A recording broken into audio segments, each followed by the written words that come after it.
ഇപ്പൊ കുറച്ച് നാളായിട്ട് മാറി തിരിഞ്ഞുള്ള കാലാവസ്ഥയാണ്. മഴയാണെ നല്ല ഇടിച്ചു കുത്തി മഴ പെയ്യും, വെയിലാണേലോ നല്ല പൊട്ട വെയിലും. ക്ലാസ്സിന് പോയി തുടങ്ങി പിന്നെ കളിക്കാത്തല്ല നല്ലൊരു ചൂട് ഫീലിംഗ്. എന്നാൽ പിന്നെ എന്തുകൊണ്ടൊരു കളിയായിക്കൂടാ? വേണ്ട സാധനങ്ങളൊക്കെ മുറ്റത്തും പറമ്പിലും ഒക്കെ നിൽപ്പുണ്ട്. എന്റെ ആഗ്രഹം മനസ്സിലായിട്ടാവണം വിളിക്കേണ്ട താമസം. പൂ എന്റെ കൂടിഞ്ഞു പോരുന്നു.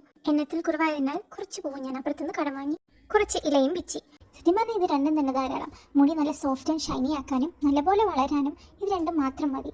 എന്നാലും ഒരാടപ്പുരത്തിന് വേണ്ടി പരിസരത്ത് നിന്ന വേപ്പിലയും കയ്യോന്നിയും തുളസിയും പേരയിലയും കറ്റാർവാഴയൊക്കെ ഞാനിങ്ങി പിച്ചി. പേരയില നിങ്ങൾക്ക് ഇഷ്ടത്തിനനുസരിച്ച് പച്ചയിലയായിട്ടോ അതല്ലെങ്കിൽ 2 ഗ്ലാസ് വെള്ളത്തിൽ ഇട്ട് തിളപ്പിച്ച് ആ വെള്ളം ഒഴിച്ച് ചേർക്കുകയോ ചെയ്യാം. ഇതെല്ലാം നന്നായിട്ട് അരച്ചെടുത്തതിന് ശേഷം അരിച്ചെടുത്തോ അല്ലാതെയോ ഉപയോഗിക്കാം. ഇതിൽ വേപ്പിലയും തുളസിയും കറ്റാർവാഴയും അടങ്ങിയിട്ടുള്ളതിനാൽ താരം കുറയ്ക്കാനും തലയിലെ രക്തയോട്ടം കൂട്ടാനും സഹായിക്കുന്നു.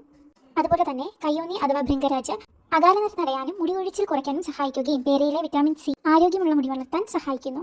കറ്റാർവാഴ എടുക്കുമ്പോൾ പ്രത്യേകം ശ്രദ്ധിക്കണം. ചിലർക്ക് തലയ്ക്ക് ചൊറിച്ചിലും അലർജി ഉണ്ടാക്കുന്ന ലാക്ടസ് എന്ന് പറഞ്ഞ മഞ്ഞ ദ്രാവകം അതിൽ കാണപ്പെടാറുണ്ട്.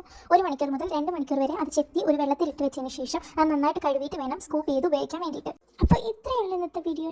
Bye bye.